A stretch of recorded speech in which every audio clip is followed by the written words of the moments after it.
The United States Disc Golf Championship is the most exclusive tournament in disc golf, at least at the highest level. Everyone who is playing has earned their spot there, and there's one last chance to do so if you haven't been able to for the rest of the year: Monday qualifying. Last year I attempted to get in through this method as well, playing it completely blind with the world's best player on my bag. Unfortunately, I wasn't able to make it happen. Gannon wasn't able to join me this year, but instead I got someone arguably a little calmer, a little bit more suited to my game, and another Disc Golf Pro Tour champion, Joey Buckets. We're going to meet him in a second and play the iconic Winthrop Gold disc golf course. He did also get some shots from my round, so we'll be able to talk through most of my round, what I'm throwing, why I'm throwing it, and maybe some issues that I'm having. We did have a little confusion. He asked me if I wanted the videos zoomed. I thought that meant that he was going to try to zoom in, but I think it meant that he always had it on 2x on the iPhone, so some of the shots might be a little tight. Here's my attempt to get into the United States Disc Golf Championship 2025. This is a tournament I want to play so bad, and this year I have the chance.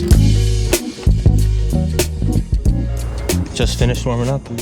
You ready to do this? I'm ready. Minimize the bogeys, might take a couple. Low expectations. My foot still does hurt, unfortunately, but time to try to Monday qualify. Today at our 1024 round, from Denver, Colorado, Anthony Badenza. Hole 1 gets us started with a 283-foot par 3 with a double mando. I'm stepping up with my Glow Envy, and I feel pretty good, but one of the thoughts last second that I have is, man, just make sure you don't miss the mando. And that's exactly what I did. I step up to the drop zone and again kind of throw a fluffy shot with my zone. These shots, you can notice, are pretty fast from Joey, but most of that is because I'm just not taking my time.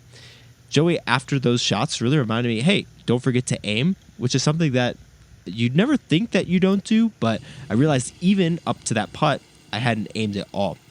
On this putt here, I got about 28-foot comebacker for double bogey, and that at least feels confident.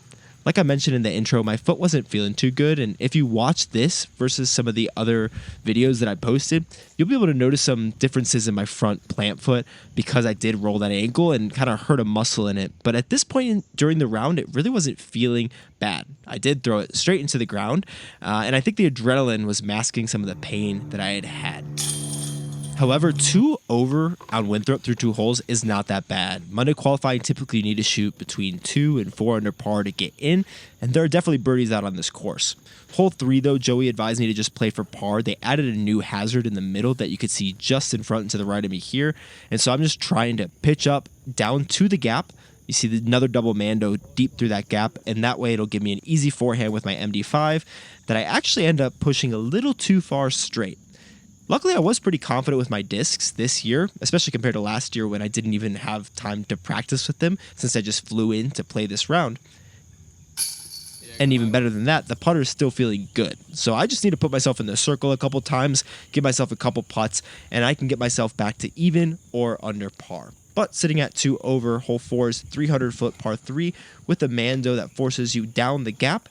And that shot started feeling a little better, and Joey and I at this point were trying to diagnose, like, what can I do to make it feel better? I was trying to think about all the form cues that I'd worked on before, and up until this point, nothing had really worked. We had just been talking about technical things, and I decided I should just try to throw shots.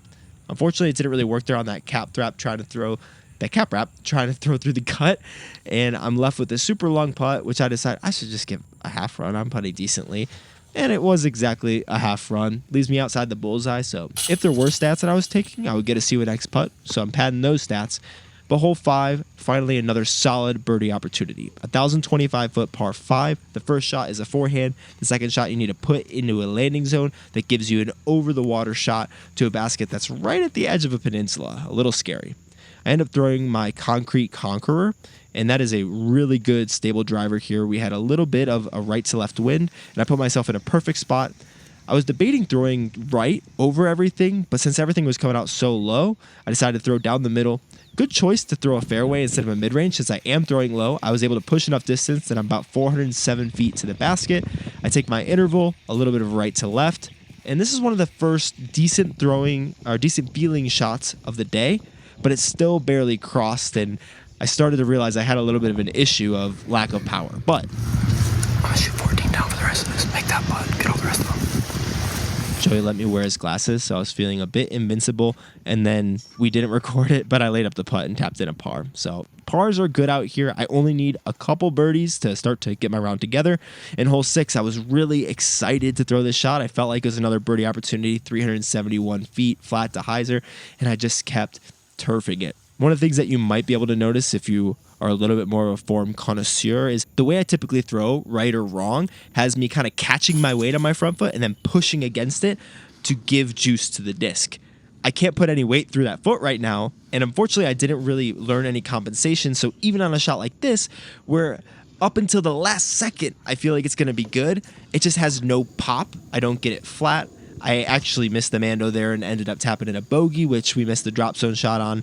But hole 8, now 3 over par, again, just kind of shank it.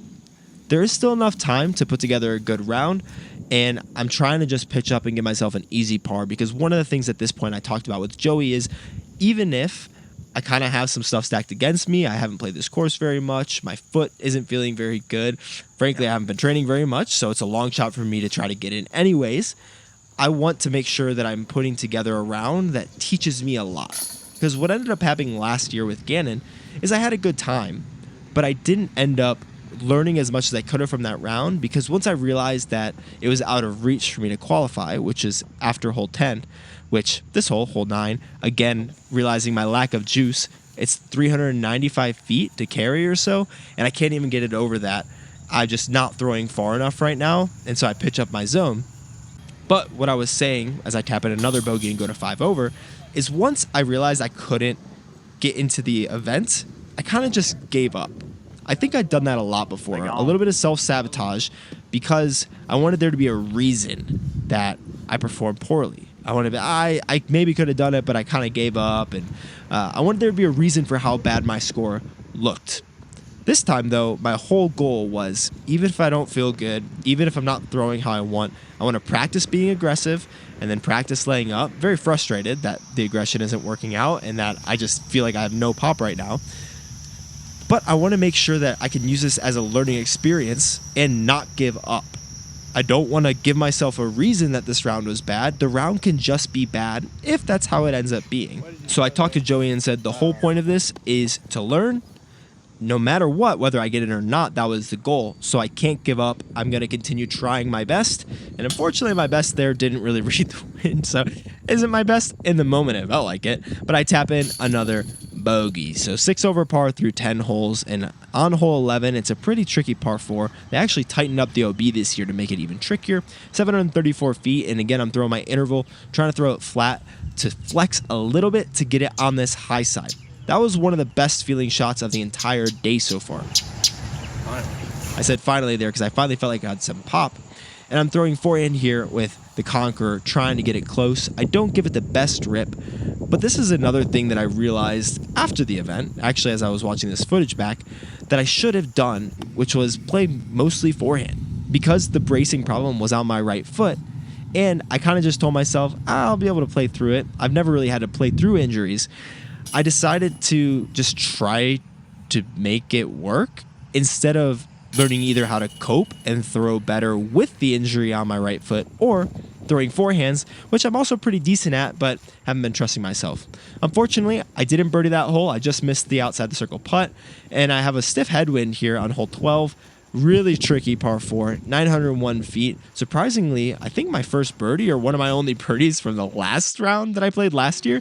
And I'm not crazy enough for how short this was to go for the green because you have to rethrow from where your last throw was if you go out of bounds. So I just pitch up with my Conqueror, pitch up with my zone, and I'll be able to tap in a relatively simple par. Ooh. Rangefinder, baby. Free for the group in front of us. Free rangefinder? Yeah, I found it for the group in front of us. I'll give it back. Fine. If you pull my leg. Fine, I guess. Hole 13. 818 foot par 4.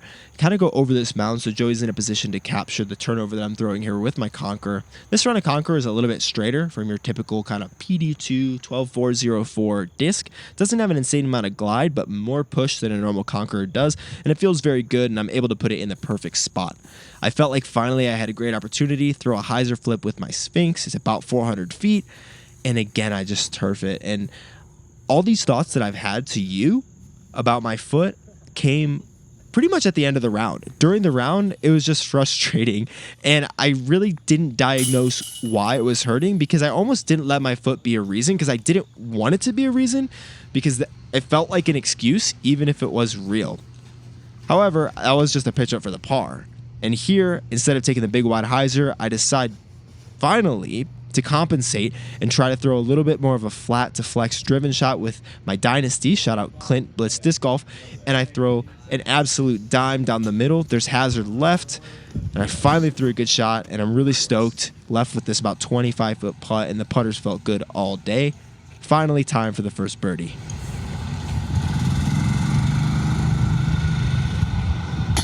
You thought it wasn't the first birdie, unfortunately. I thought it was the first birdie. I think I gave the putt a little bit too little respect and was a little scared because it's a little bit of a death putt.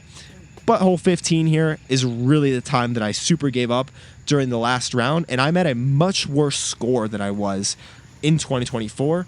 However, I'm really still trying my best. I'm trying to figure out why I'm shanking left and low with no power, but I'm not doing anything to fix it. So fortunately, the course lets the disc roll out for me, and I am able to try to get up and down, not for bogey, but doing my best to give myself a long shot at a birdie or a par at worst. From this little stance, I have a Sphinx forehand roller. It's going to be a quick flipping disc, so it's not going to go all the way to that back fence, and I give myself a pretty wide open look to pitch a forehand into the green. But I'm talking with Joey, and I'm like, I got to try to make this. I don't have a birdie yet. I would love to just throw the scepter, get a little skip. And honestly, I was so close. I thought I had it, but I was just a couple feet too inside to get the skip that I needed. But I'm able to tap in a nice, easy par. Hole 16, last year, I'm kind of going based off that knowledge. I threw a Pathfinder, which flies very similar to this Buzz, on a slight hyzer, let it flip up straight. And I'm just kind of taking those thoughts, but my foot and my knee is having none of it. I'm getting no pop again, and dude, I can't put anything in this foot right now. And that's exactly what I'm saying here. I threw it straight into the hazard, so I have a long pitch up for the par, acting like I'm actually going to be able to give this a good bid. So I give it a little jump putt, and I thought it'd be a fine, easy tap-in, but I'm behind this silly little tree, and I got a silly little straddle.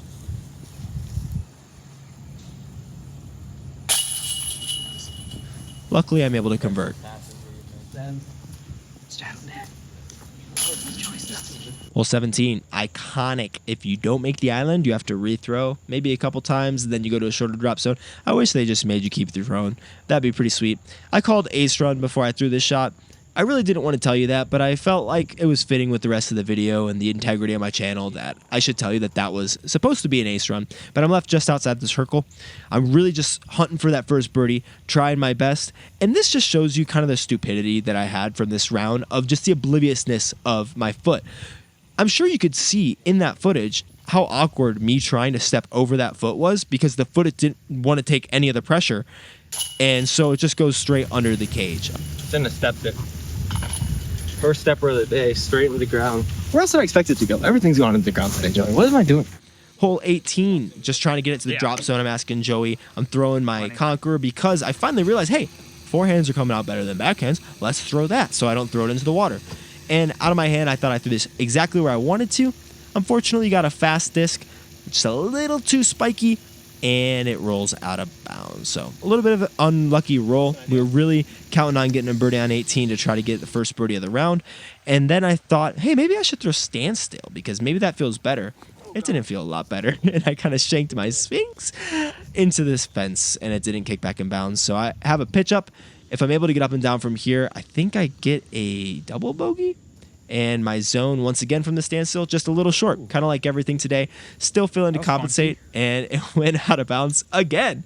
So I have a nice easy tap in to finish out the round with a triple bogey 7, get to my 10 under par, taking my meter 10 over par. Jeez, I wish I shot 10 under, but I also wish I shot 10 over because I shot 11. Quite the round. Overall, a lot of good learning, but Lunchtime. We figured we'd go to Dave's Hot Chicken. Not because I shot super hot, but because the chicken was as surprised about the round as we were.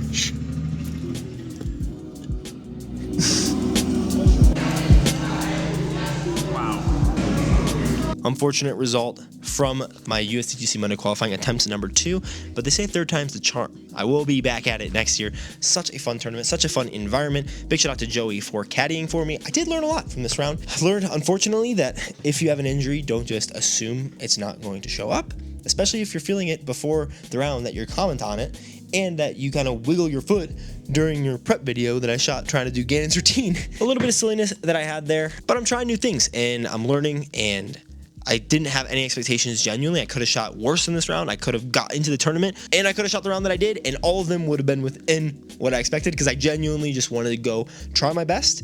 And this is what my best was today. Not the least embarrassing thing that I can put on YouTube right now, but big shout out to the people who did qualify, 5 out of the 100. And shout out to my buddy Lucas Carmichael, who's been on the channel before. I'm actually going to link a video that we did here at the end of the video because he's a sweet dude and we filmed a bunch on the channel and he won the qualifier. I'll also film my prep right down there, how I was getting ready for that event. But Lucas ended up taking it down. And then big shout out to Derek, Linus, Bo, and Kyle Creekhouse. Kyle, also a guy from Colorado. So sweet. Big congratulations to everyone who shot 4 down or better. That is a great round out there. I'm excited to play that course some more and try it out. Thank you so much for watching this video. Subscribe if you're new here. Back to some regularly scheduled stuff soon, but first, next video filmed right after this one, so don't expect much better in terms of my foot. Incredibly fun content because next video we're with Simon Lazat, and the next I'm playing the hardest course in Charlotte, trying to shoot 1,000 rated with a bum foot as my 3rd round of the day. You want to stick around for those, and then we'll be back in Colorado, where I'm at right now, filming some more. And in a sick, twisted piece of fate here, if you're like, oh, I hope your foot gets better, guess what? 2 days after the tournament, my foot felt way better. I haven't thrown on it, so maybe it doesn't actually feel better, but it's felt better anecdotally in my basement when I'm putting and walking around. And that's mostly what I need my foot for right now. Shout out to Joey. Also, kind of like the blessing of being my caddy, I guess. Gannon wins last year. Joey kind of kicking booty right now. Finished strong. Tournament finishes tomorrow if you want to check that out. If you're waiting for this video, I'm sorry that it took a little longer than normal. I really didn't anticipate it to happen that way. I wanted to get the video that dropped yesterday, which is trying Gannon's routine, out on Monday or Tuesday. And then I want to get this video out right after it the next day. But when we were traveling, my daughter was sick and it was just a little bit more of a mess, and family comes first. So thank you guys for understanding that, or being patient, or being angry. Any of those are fine, but hopefully you guys enjoyed this video, and I'll see you in the next one.